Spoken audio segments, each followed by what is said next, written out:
لا إله إلا الله لا إله إلا الله لا إله إلا الله لا إله إلا الله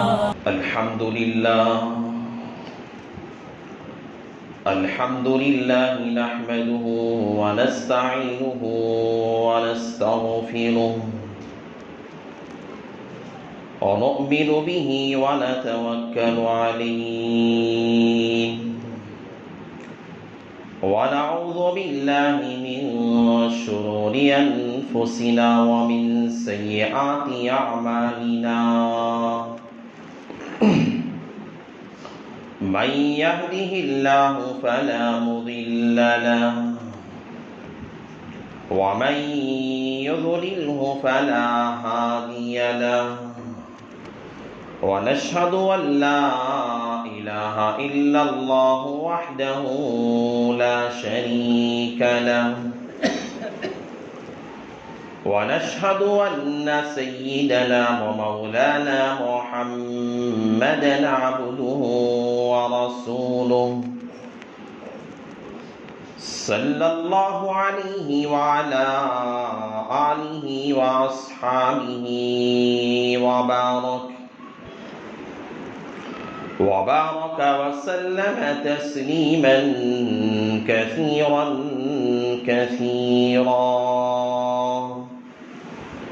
أما بعد فأعوذ بالله من الشيطان الرجيم بسم الله الرحمن الرحيم إنا نحن نزلنا الذكر وإنا له لحافظون وقال تعالى في موضع آخر وإن كنتم في ريب مما نزلنا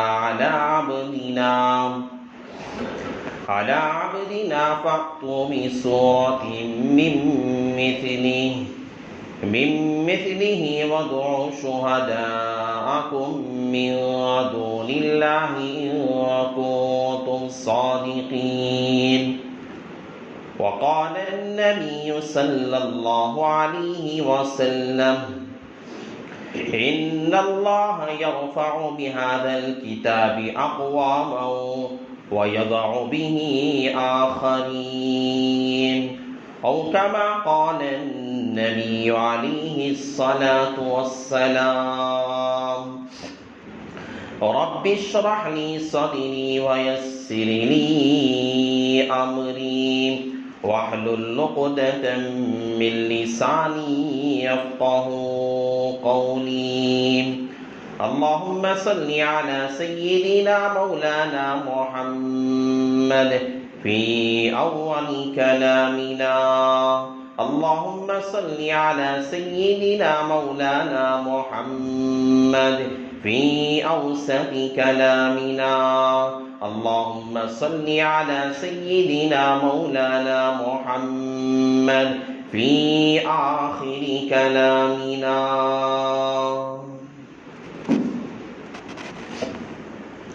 معزز سامعین کرام اور میرے غیور نوجوان مسلمان بھائیوں،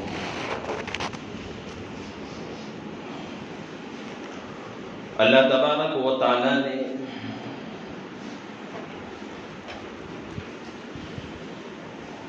دنیا کے اندر لوگوں کی رہنمائی کے لیے اور بندوں کو اپنے خدا سے پہچان اور شناس کرانے کے لیے بھٹکے ہوئے بندوں کو، راہ حق سے ہٹے ہوئے بندوں کو اللہ کی یاد، اللہ کی معرفت انہیں دلوانے کے لیے اللہ تعالیٰ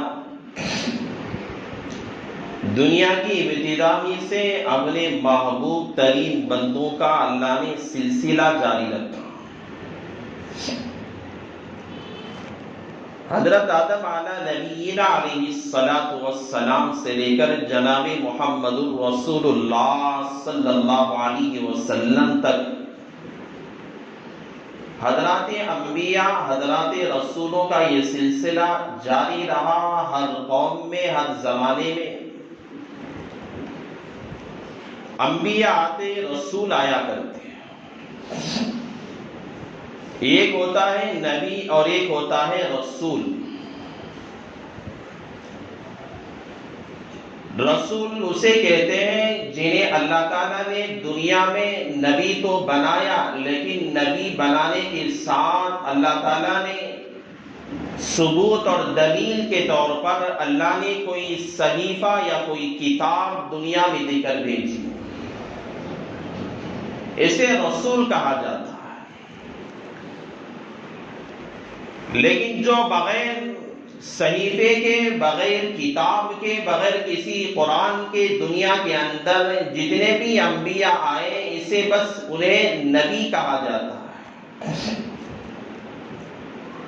نبی اور رسول میں فرق یہی ہے، جنہیں اللہ تعالیٰ کی طرف سے کتابیں دی جاتی ہے، جنہیں اللہ تعالیٰ کی طرف سے صحیفے اللہ بطور دلیل کے، بطور ثبوت کے اللہ دے کر بھیجتا ہے، انہیں رسول اور پیغمبر کہا جاتا ہے. اور جو انبیاء دنیا میں آئے بغیر کتاب کے، بغیر صحیفے کے، انہیں بس نبی کہا جاتا ہے. یہ بھی اللہ کی طرف سے رشد و ہدایت کا پیغام لے کر آنے والے. الغرض دنیا کے اندر جتنے بھی رسول آئے، اللہ تعالیٰ نے ہر ایک کے ہاتھ میں کوئی کتاب، کوئی صحیفہ بطور ثبوت کے قوم کی طرف اللہ نے دے کر بھیجا. اللہ نے بڑی کتابیں جو دی 4 انبیاء علیہ الصلوۃ والسلام کو. ایک حضرت موسیٰ علیہ الصلوۃ والسلام ہے، جنہیں اللہ تعالیٰ نے کوہ طور پہ بلایا. 40 دن کا عرصہ گزرا. وہاں اللہ نے کوہ طور پر حضرت موسیٰ علیہ الصلوۃ والسلام کو تورات عطا فرمائی. حضرت عیسیٰ علیہ السلام سے اللہ نے کہا کہ اپنے معبد خانے کے اندر بیٹھ جاؤ، عبادت کرو. حضرت عیسیٰ علیہ الصلوۃ والسلام اپنے معبد خانے کے اندر عبادت میں مشغول ہو گئے. اللہ تعالیٰ نے حضرت عیسیٰ کو انجیل عطا فرمائی. حضرت داؤد علیہ السلام کو اللہ نے زبور عطا فرمائی. یہ 4 آسمانی کتابیں. ان کے علاوہ دیگر انبیاء کو اللہ نے کچھ لٹریچر اللہ نے دیے، کچھ صحیفے، کچھ کتابیں اللہ نے دی، جو دیگر انبیاء کو بھی اللہ نے دے کر بتایا کہ یہ رسول ہے، یہ فلاں نبی ہے. الغرض دنیا جب سے قائم ہوئی ہے اور جب سے یہ دنیا چل رہی ہے، اللہ تعالیٰ انبیاء کے ذریعے سے اور اپنی کتابیں، اپنے صحائف کے ذریعے سے یہ دنیا کا نظام، اللہ اپنے دین کا کام، اللہ اپنا پیغام، اپنی معرفت، اپنی الہیت، اپنی وحدانیت، اللہ تعالیٰ اپنی قدرت کاملہ کا اعلان، اللہ انبیاء اپنے محبوب بندوں کے ذریعے سے اور اللہ اپنی کتاب، اپنے صحیفوں کے ذریعے سے یہ پیغام پوری دنیا کے اندر، اللہ پورے قوم کے اندر، اللہ ہر بستی کے اندر، اللہ ہر شہر میں، ہر دیہات میں یہ پیغام اللہ انہی کتابیں، انہی انبیاء کے ذریعے سے اللہ کام لے رہا ہے. دنیا سے ابتدا سے لے کر حضرت عیسیٰ علیہ السلام تک یہ سلسلہ جاری رہا. ساری کتابیں آئیں، ساری کتابیں، صحیفے آئے، کتابیں آئیں، سب چلے گئے، منسوخ ہو گئے. تورات آئی، اللہ نے تورات کو اسی زمانے کے بعد منسوخ کر دیا، کہا کہ اس کا حکم اب نہیں چلے گا. انجیل ہے، انجیل کے بارے میں اللہ نے کہا یہ احکامات اسی قوم تک محدود ہے، اب یہ احکامات نہیں چلے. زبور کے بارے میں اللہ نے کہا یہ زبور کی بس جو احکامات تھے حضرت داؤد علیہ السلام کی قوم تک محدود تھے، اس کے بعد اس کے احکامات نہیں چلیں گے. دیگر انبیاء علیہ السلام پر صحائف ہوئے حضرت شعیب علیہ السلام پر، یہ سارے صحیفے انہی قوم تک محدود رہے، انہی بستی تک محدود رہے اور اسی شہر تک محدود رہے۔ وہ انبیاء جب تک دنیا میں باقی رہتے وہ صحیفے کے احکامات باقی رہتے، جب تک دنیا میں روئے زمین پہ رسول باقی رہتا کتاب کے احکامات بھی باقی رہتے۔ جیسا نبی دنیا سے چلا جاتا، جیسا رسول دنیا سے چلے جاتے، وہ احکامات وہ کتابیں ختم ہو جاتی، وہ صحیفے منسوخ ہو جاتے، ایسا ہی یہ نظام چلتا رہا۔ اللہ تعالیٰ نے سب سے آخر میں جناب محمد رسول اللہ صلی اللہ علیہ وسلم کی ذات اقدس پر اللہ تعالیٰ نے ساری کتابوں سے زیادہ عظیم ترین کتاب، اللہ تعالیٰ نے سارے کلاموں سے زیادہ بہترین کلام، اللہ تعالیٰ نے سارے کتابوں سے زیادہ عظیم الشان کتاب، اللہ تعالیٰ نے قرآن پاک اللہ کے نبی علیہ السلام پر اتاری، اور اس کے اندر کہا گیا کہ یہ کسی نبی کے جانے کے بعد منسوخ ہونے والی کتاب نہیں ہے، یہ پیغمبر کے دنیا سے جانے کے بعد ختم ہونے والی کتاب نہیں ہے، یہ تورات کی طرح حضرت موسیٰ کے جانے کے بعد منسوخ ہونے والی کتاب نہیں ہے، یہ انجیل کی طرح حضرت عیسیٰ کے دنیا سے رخصت ہونے کے بعد ختم ہونے والی کتاب نہیں ہے، یہ تورات کی ہے جو زبور کی طرح حضرت داؤد کی قوم کے ختم ہونے کے بعد یہ اس کے احکامات ختم ہونے والے نہیں ہیں۔ یہ احکامات اللہ تعالیٰ نے کہا کہ میں نے اس کتاب کے اندر جو میں نے احکامات رکھے، میں نے ان آیتوں کو جو نازل کیا ہے، یہ احکامات اب بھی چلیں گے جب میرا پیغمبر باحیات رہے گا، یہ احکامات تب بھی چلیں گے جب میرا پیغمبر دنیا سے رخصت ہو کے چلا گیا ہوگا، یہ احکامات تب بھی چلیں گے جب دنیا کے اندر فتنے پیدا ہوتے چلے جائیں گے، ان کتاب کے احکامات اس وقت بھی چلیں گے جبکہ صبح قیامت آ جائے گی۔ اللہ تعالیٰ کی یہ کتاب نہ کبھی بدلی ہے نہ بدل سکتی ہے، قیامت کی صبح تک یہ کبھی اللہ کا کلام نہ بدلا ہے نہ بدل سکتا ہے۔ اللہ نے آخر الزمان پہ میرے آقا علیہ السلام پہ جو کتاب اللہ نے نازل فرمائی ہے، اللہ نے کلام مجید، یہ ایسا کلام ہے، سارے کلاموں پر اللہ نے اسے ایسی فضیلت دی ہے جو کسی کلام کسی صحیفے میں اللہ نے فضیلت نہیں ہے۔ فضل کلام اللہ علی سائر الکلام کا فضل اللہ علی خلقہ، اللہ کے کلام پہ ایسی فضیلت ہے جیسا ایک مخلوق پر میری فضیلت ہے۔ اللہ کے نبی علیہ السلام پہ اللہ نے یہ کلام مجید جو آج ہم پڑھتے ہیں، نماز میں پڑھا جاتا ہے، قرآن کی تلاوت جو کی جاتی ہے، یہ آقا علیہ السلام پہ بطور وحی کے ذریعے سے آسمانی دنیا سے لوح محفوظ میں اللہ نے کلام نازل فرمایا۔ اللہ نے اپنے عرش سے لوح محفوظ پہ یہ نازل فرمایا جسے بیت المعمور کہا جاتا ہے۔ بیٹھ جاؤ، جسے بیت المعمور کہا جاتا ہے، اس کے اندر اللہ نے اپنا کلام محفوظ کیا۔ اس کے بعد تدریجاً اللہ تعالیٰ نے حضرت جبرائیل علیہ السلام کے ذریعے سے اللہ نے اپنے محبوب نبی پر اپنا کلام نازل کرتا گیا۔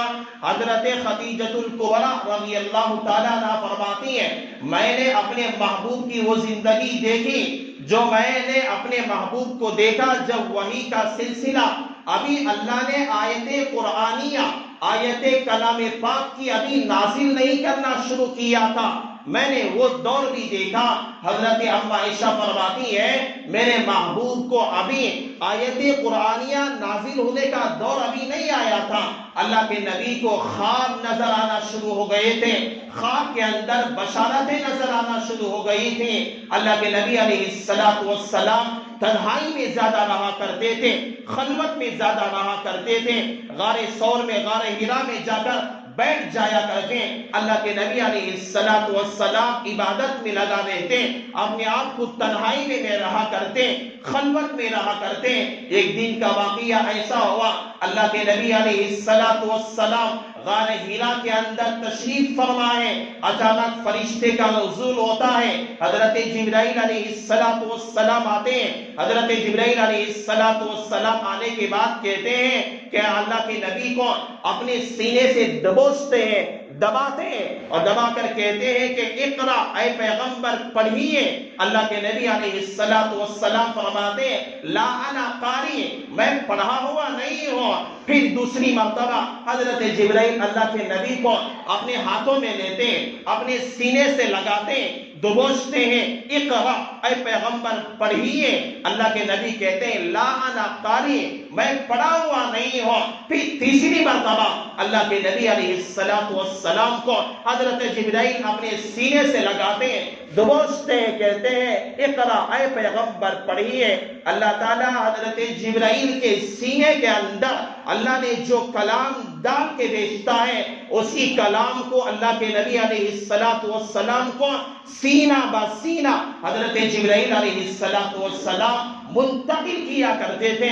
اس کے بعد حضرت جبرائیل نے کہا اقرأ بسم ربک الذی خلق، خلق الانسان من علق، اقرأ وربک الاکرم، پڑھیے اپنا رب کا نام لے کر جس نے انسان کو بنایا ایک خون کے لوتھڑے سے، اور جس نے بنایا تمہارے رب نے، جو تمہارا رب بڑا کریم رب ہے تمہارا۔ اللہ تعالیٰ نے یہ سلسلہ حضرت جبرائیل علیہ السلام کے ذریعے سے یہ وحی کا سلسلہ اللہ نے جاری کیا، اور 23 سال کی عمر تک یہ اللہ کے نبی علیہ السلام پر قرآن اترتا گیا۔ اللہ کے نبی علیہ السلام جہاد میں ہوتے، قرآن نازل ہوتا، اللہ کے نبی مسجد نبوی میں ہوتے، قرآن اترتا رہتا، اللہ کے نبی بدر میں ہوتے، قرآن اترتا رہتا، اللہ کے نبی احد میں رہتے، قرآن اترتا رہتا، اللہ کے نبی غزوہ تبوک میں تھے، قرآن اتر رہا تھا، اللہ کے نبی مکہ المکرمہ کی سرزمین پہ تھے، قرآن اتر رہا تھا، اللہ کے نبی مکہ کی گلیوں میں تھے، قرآن اتر رہا تھا، اللہ کے نبی مدینہ کے بازاروں میں تھے، قرآن اتر رہا تھا، اللہ کے نبی علیہ السلام مدینہ کے پہاڑوں میں تھے، قرآن اتر رہا تھا، یہاں تک کہ میرے پیغمبر علیہ السلام اما عائشہ کے بستر پہ تھے، اللہ قرآن کا نزول کر رہا تھا۔ یہ قرآن 23 سال کی عمر میں اللہ نے 23 سال کی مدت کے اندر اللہ نے پورا قرآن مجید نازل کیا۔ نازل ہونے کے بعد یہ قرآن جو اترنے کے بعد آج کی طرح کاغذات کا سلسلہ نہیں تھا، آج کی طرح بڑے جو ہے کاغذات وہاں مہیا عرب کے اندر نہیں تھے۔ کوئی قرآن نازل ہونے کے بعد کوئی اپنی تختی پہ لکھ لیتا، کوئی جانور کی ہڈی پہ لکھ لیتا، کوئی جو ہے درخت کے پتوں پہ لکھ لیتا، کوئی درخت کی لکڑی پہ لکھ لیتا، الگ الگ چیزوں پہ لکھ کر محفوظ کر لیتے۔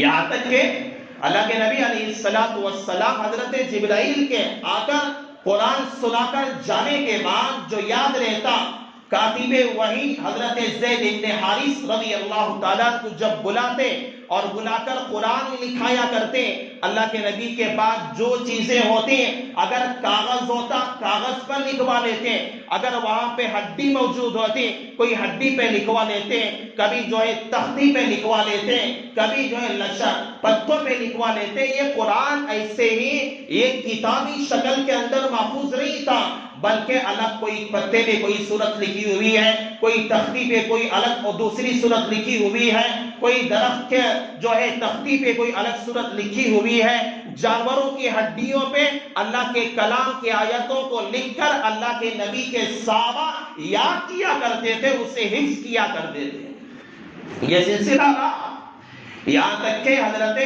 ابو بکر صدیق رضی اللہ تعالیٰ کا دور خلافت آیا۔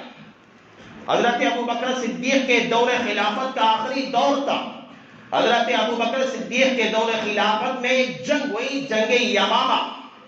اس جنگ کے اندر بہت سارے صحابہ جو حافظ قرآن تھے شہید ہو گئے۔ جب حفاظ کی ایک بڑی جماعت شہید ہو گئی، حضرت عمر فاروق کے دل میں خیال آیا اگر اسی طرح حفاظ شہید ہوتے رہیں گے، علماء دنیا سے جاتے رہیں گے، اسی طرح میدانوں کے اندر جنگ کے اندر حفاظ شہید ہوتے رہیں گے، قرآن کا نسخہ ختم ہونے کا امکان ہے۔ حضرت عمر فاروق نے حضرت سے جا کر حضرت عمر بن الخطاب نے کہا کہ امیر المؤمنین، میرا خیال یہ ہے جتنا کلام جو ہے صحابہ کے پاس، لوگوں کے پاس جمع ہے، اسے کتابی شکل کے اندر جو ہے تبدیل کر دیا جائے، اسے کتابی شکل بنا دی جائے۔ ابو بکر صدیق نے کہا اے عمر، جو کام پیغمبر نے نہیں کیا ہم کیوں کریں؟ حضرت عمر فاروق نے سمجھایا اے امیر المؤمنین، وجہ یہ اگر اسی طرح چھوڑیں گے، اللہ تعالیٰ کے جو ہے اسی طرح ہم چھوڑیں گے، قرآن ختم ہونے کا امکان ہے، صحیفے ادھر رد و بدل ہونے کا امکانات ہیں۔ تو سمجھاتے رہے، یہاں تک کہ اللہ تعالیٰ نے حضرت ابو بکر کے سینے کو شرح صدر کر دیا، ان کا سینہ بھی کھل گیا، یہ بات سمجھ میں آ گئی۔ حضرت ابو بکر صدیق رضی اللہ تعالیٰ نے حضرت زید بن حارث رضی اللہ تعالیٰ جو کاتب وحی تھے، اللہ کے نبی کے پر وحی نازل ہونے کے بعد جو آیتیں لکھا کرتے تھے، انہیں بلا کر کہا یہ کام ہم آپ پہ سونپتے ہیں، آپ جتنے صحابہ کے پاس جو صورتیں اللہ کا کلام جو موجود ہیں، یہ سارے کلام کو ایک جگہ جمع کرو، یہ کتابی شکل اسے دو، یہ قرآن مکمل ایک جگہ رہے تاکہ آسانی ہو، کوئی اس میں رد و بدل، ترمیم و تخفیم کرنے کی کوئی جرات نہ کرے۔ ان دونوں صحابہ کے خلفائے راشدین کے کہنے پر حضرت زید بن حارث کہتے ہیں کہ اگر مجھے یہ کہہ دیا جاتا ایک پہاڑ کو اٹھا کر دوسری جگہ پہ رکھ دو، حضرت زید بن حارث کہتے ہیں میرے لیے ایک پہاڑ کا وہاں سے منتقل کرنا آسان تھا، لیکن حضرت عمر فاروق اور حضرت ابو بکر نے جو مجھے جو ذمہ داری دی، یہ اتنی اہم ذمہ داری تھی، ایک پہاڑ کے منتقل کرنے سے بھی زیادہ سخت ترین جو ہے مجھے ذمہ داری عطا فرمائی۔ حضرت زید بن حارث رضی اللہ تعالیٰ، سارے صحابہ کے بعد کوئی تختی پہ لکھا ہوا قرآن تھا، کوئی سورت جو ہے پتے پہ لکھی ہوئی ہوتی، کوئی ہڈی پہ لکھی ہوئی آیتیں ہوتی، اسے جمع کر کر کے ایک کتابی شکل لی۔ یہ قرآن آج جو محفوظ ہے، یہ حضرت خلفائے راشدین کا کارنامہ ہے۔ اگر ایسا ہوتا تو کوئی تختی کی کسی ایک آیت پہ لکھی ہوئی ہے، کوئی دوسری سورت کسی اور جگہ پہ لکھی ہوئی ہے، لوگ ایک جگہ سے دوسری جگہ بھاگتے ہیں۔ ہم اللہ کا کلام سورہ فاتحہ سے لے کر سورہ والناس تک پورا اللہ کا کلام پڑھ لیتے ہیں، یہ حضرت خلفائے راشدین کا صدقہ ہے۔ لیکن اسی آیتوں کے بارے میں، اسی بارے میں یہ کہنا، آج ہندوستان کے اندر یہ آوازیں لگانا اور یہ کہنا کہ اللہ کے کلام کی 26 آیتیں یہ خلفائے راشدین کی طرف سے گھڑی ہوئی ہے، یہ سراسر جھوٹ ہے۔ کوئی حضرات صحابہ کے بارے میں ذرہ برابر بھی حضرات صحابہ کے بارے میں جھوٹ بولنا، ان کی شان کے اندر گستاخی کرنا الگ بات ہے۔ اگر اس نے کوئی ذرہ برابر حضرات خلفائے راشدین، حضرات صحابہ کے بارے میں اگر اس نے گمان بھی کیا، اس کے ایمان کے ختم ہونے کا ڈر ہے۔ اللہ تعالیٰ نے ایک کلام مجید اللہ نے حضرات صحابہ کے ذریعے سے یہ اللہ نے تیار کروایا۔ دنیا کے اندر ہر زمانے میں گستاخ رسول پیدا ہوئے، ہر زمانے میں قرآن کو تبدیل کرنے کی کوششیں کی۔ اس زمانے کے اندر کافروں نے بھی کہا تھا کہ ہم اس کے مقابل میں ایک کلام بنائیں گے، قرآن بنائیں گے۔ اللہ نے کہا وَإِن كُنتُمْ فِي رَيْبٍ مِّمَّا نَزَّلْنَا عَلَىٰ عَبْدِنَا فَأْتُوا بِسُورَةٍ مِّن مِّثْلِهِ، اگر تمہارے اندر یہ طاقت ہے، اگر تمہارے اندر یہ صلاحیت ہے، ہم تمہیں وقت دیتے ہیں، ہم تمہیں صلاحیت دیتے ہیں، اگر تم اپنے سارے آبا و اجداد کو جمع کر لو، سارے لوگوں کو تم جمع کر لو، تم ایک آیت سورت پیش کر سکو، پیش کرنے کی تمہارے اندر وہ طاقت نہیں ہے جو اللہ نے سورہ کوثر، جو چھوٹی سی سورت ہے، دنیا عاجز ہو گئی، دنیا والے گھٹنے ٹیک دیے، لیکن کوئی آج تک اللہ کے قرآن کے برابر کوئی سورت پیش نہیں کر سکا۔ اللہ کا کلام، یہ کلام کی حفاظت اللہ نے میرے اوپر نہیں ڈالی، نہ آپ لوگوں پہ اوپر ڈالی ہے۔ اللہ تعالیٰ نے کہا کہ اِنَّا نَحْنُ نَزَّلْنَا الذِّكْرَ وَإِنَّا لَهُ لَحَافِظُونَ، لوگ لاکھ کہیں ہم 26 آیتیں نکالیں گے، یہ 26 آیتیں جہاد کے بارے میں ہے، فلاں بارے میں ہے کہیں گے، لوگوں کو اگر دھوکے میں مغالطے کے اندر ڈالیں گے۔ لیکن اللہ تعالیٰ نے کہا کہ تورات کے بارے میں اللہ نے یہ نہیں کہا ہم اس کی حفاظت کریں گے، انجیل کے بارے میں اللہ نے یہ نہیں کہا ہم انجیل کی حفاظت کریں گے، زبور کے بارے میں اللہ نے یہ نہیں کہا کہ زبور کی ہم حفاظت کریں گے، اللہ نے صحیفوں کے بارے میں یہ نہیں کہا ہم صحیفوں کی حفاظت کریں گے، بلکہ اللہ تعالیٰ نے قرآن پاک کے بارے میں کہا، اللہ نے کہا کہ اِنَّا نَحْنُ نَزَّلْنَا الذِّكْرَ وَإِنَّا لَهُ لَحَافِظُونَ، ہم نے قرآن کو اتارا ہے اور ہم نے اس کی حفاظت کرنے والے ہیں۔ لاکھ کوشش کریں، لاکھ جو ہے دنیا والے کوششیں کر لیں، ایک سورت نہیں، 26 آیتیں نہیں، ایک آیت نہیں، بلکہ ایک نقطہ اللہ کے کلام سے نکالنے کی نہ دنیا والوں کے اندر طاقت ہے، نہ صبح قیامت تک کوئی بدل سکتا ہے، نہ کوئی نکال سکتا ہے۔ یہ اللہ کا چیلنج ہے، میرا چیلنج کوئی دنیا کی سپر پاور طاقت کا چیلنج نہیں، یہ اللہ کا چیلنج ہے۔ دنیا کے اندر قیامت تک کوئی ایسی طاقت نہیں پیدا ہو سکتی جو اللہ کے کلام کے اندر زبر زیر کو نکال سکے۔ زبر زیر دور کی بات، اللہ کے کلام سے ایک نقطہ نکال سکے۔ یہ وسیم رضوی جو آج پوری دنیا کے اندر تشویش پھیلا رہا ہے، اللہ کے کلام کے ساتھ یہ جو لڑ رہا ہے، اللہ کے کلام کے ساتھ یہ اللہ کے ساتھ اعلان جنگ کر رہا ہے، جسے اس کی بیوی چھوڑ کر بھاگ گئی، اس کا بیٹا چھوڑ کر بھاگ گیا، اس کے بھائی گھر والے سب اسے چھوڑ کے بھاگ گئے، اور اس نے دیکھا کہ اب میرا کوئی پرسان حال نہیں ہے۔ وہ پنڈتوں کے پاس گیا کہ مسلمان مجھے میرے مرنے کے بعد بھی زمین میں جگہ نہیں دیں گے، فرعون کی طرح میرا حشر کریں گے، حامان کی طرح میرا حشر کریں گے۔ پنڈتوں کے سہارے لے کر جی رہا ہے، اور یہ اس نے وصیت نامہ لکھ دیا، میرے مرنے کے بعد لکھنؤ کے اندر مجھے جلا کر میری آستانے کو جو ہے پانی میں بہا دو، سمندر میں بہا دو۔ اسے معلوم ہے اس نے چیلنج جو کیا ہے اللہ کے ساتھ کیا ہے، اور اللہ کے ساتھ چیلنج کرنے والا ان نبطش ربک لشدید، اللہ کی پکڑ ایسی ہوتی ہے۔ اللہ نے وقت کے فرعونوں کو گھٹنے ٹکا دیے ہیں، اللہ نے وقت کے حامانوں کو گھٹنے ٹکا دیے ہیں، اللہ نے وقت کے ابو جہل کو جو ہے مٹی اللہ نے چڑھا دیا ہے۔ آج کا وسیم رضوی لاکھ کہیں، مسلمانوں کوئی ڈرنے کی بات نہیں ہے۔ اللہ تعالیٰ کے کلام کے لیے اس سے پہلے بھی بڑے بڑے قارون، حامان، شداد دنیا کے اندر پیدا ہوئے، اللہ کے کلام کا ذرہ برابر بگاڑ نہیں کر سکے۔ اللہ نے اپنے کلام کی حفاظت کی خود ذمہ داری لی ہے۔ یہ بات اب کی نہیں، ہندوستان کے اندر ایک دور وہ بھی تھا۔ ہندوستان کے اندر میں آپ کے سامنے یہ بات اہم بات ہے، یہ بات میں بہت ساری بار یہ بات اہم ہے، یہ بات اگر 5 منٹ اگر زیادہ بھی ہوئے آپ برداشت کر لیں، بات میں مختصر وقت پہ ختم کر دیتا ہوں۔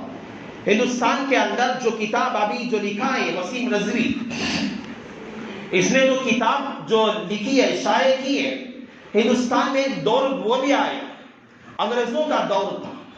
انگریزوں کے دور کے اندر ایک راجپا نے کتاب لکھی، کتاب لکھ کر اس نے یہ رسول اللہ کی شان میں گستاخی کی، گستاخی کے لیے اس نے ایسے ایسے طریقے، اس نے تصویروں کو بنایا کتاب کے اندر، شان میں بڑی گستاخی کی۔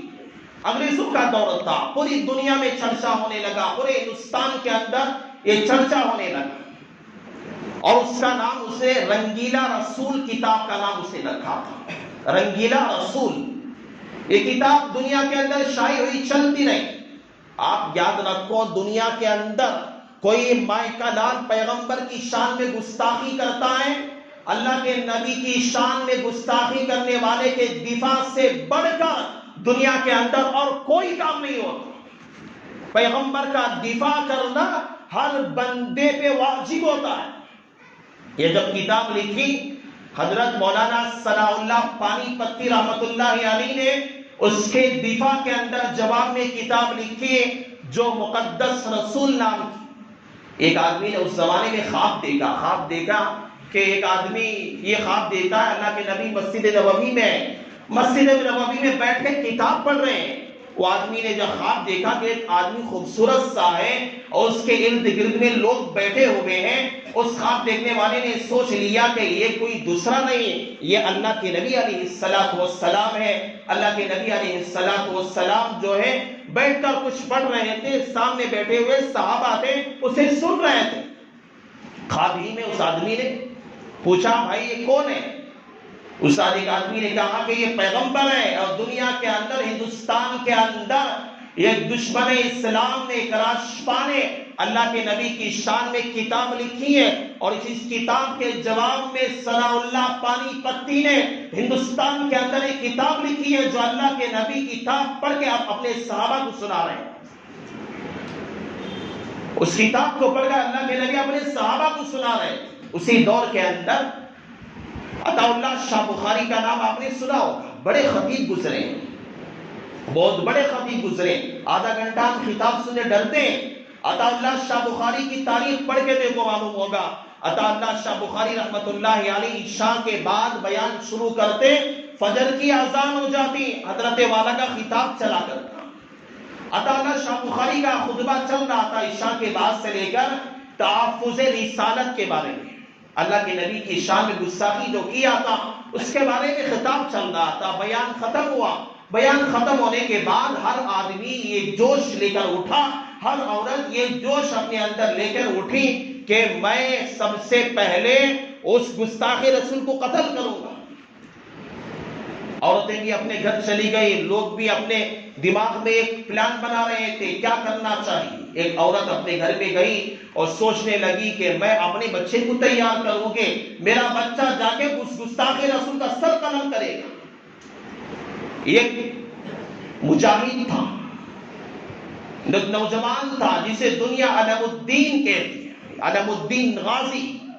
ہندوستان کے اندر ایک نوجوان وہ بھی گزرا ہے جو بڑا عالم دین نہیں تھا، ایک نوجوان تھا۔ میں آپ کو بتانا چاہتا ہوں اللہ تعالیٰ جب لیتا ہے کام کیسا لیتا ہے۔ ماں جب گھر کے اندر گئی، بیٹا سونے جا رہا تھا، بیٹے سے کہا بیٹا سونے جا رہا ہے۔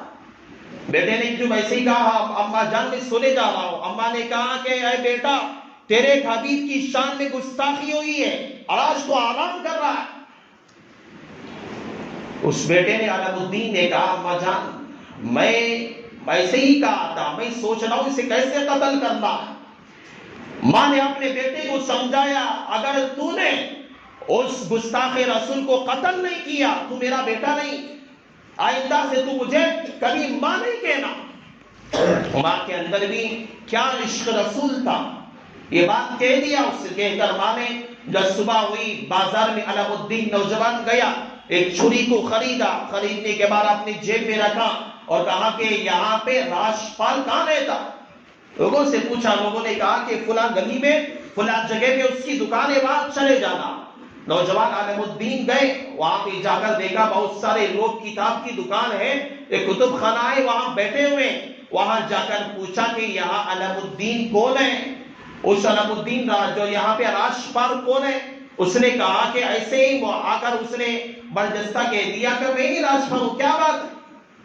اس نے اپنے جیب سے چھری چاقو کو نکالا، اس کے سینے پہ وار کیا، وار کرتا گیا۔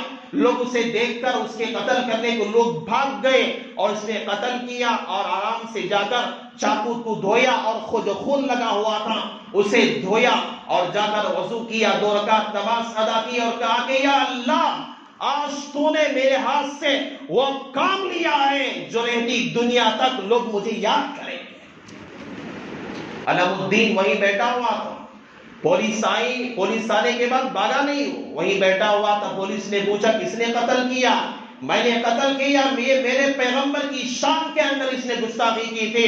من سب نبی فاقتلوا، میرے پیغمبر نے کہا کہ جو نبی کی شان کے اندر گستاخی کیا کرتا ہے اس کے ساتھ مساہلت نہیں، اس کے ساتھ دوستی نہیں، اس کے ساتھ جو ہے اس کا جو معاملہ کیا جائے گا فاقتلوا، بات نہیں، اس کا سر تن سے جدا کر دیا جائے گا۔ علم الدین اس نے علم الدین مجاہد نے یہ کام کر کے ہندوستان والوں کو بتایا یا مجھ سے نہیں، اللہ تعالیٰ ہر موسیٰ کے لیے، ہر فرعون کے لیے کوئی موسیٰ پیدا کرتا ہے، ہر فرعون کے لیے کوئی موسیٰ ضرور پیدا ہوتا ہے۔ ہر فرعون یہ نہ سمجھ لیں کوئی موسیٰ آنے والا نہیں ہے، ضرور کوئی موسیٰ کی شکل میں پیدا ہوگا، کوئی نہ کوئی آئے گا، ورنہ کوئی دیر نہیں اللہ کی پکڑ ایسی ہوگی، اللہ گھٹنے ٹکانے پہ اسے مجبور کر دے گا، رہتی دنیا تک یاد رکھے گے۔ اور اللہ تعالیٰ سے دعا ہے، اللہ تعالیٰ نے جو باتیں اللہ نے آج مجھ سے کہلوائی ہے، اللہ تعالیٰ ہم سب کو اللہ اس پہ عمل کی توفیق نصیب فرمائے۔ اللہ تعالیٰ شان رسالت کا دفاع ہم سب کو اللہ کرنے کی توفیق عطا فرمائے۔ اللہ تعالیٰ ہم سب کے دلوں کے اندر اللہ کے نبی علیہ السلام کی سچی محبت اور ان کا عشق عطا فرمائے۔ بس انہی کلمات پر اپنی بات کا اختتام کرتا ہوں۔ آمین وآخر الدعوانا ان الحمدللہ رب العالمین۔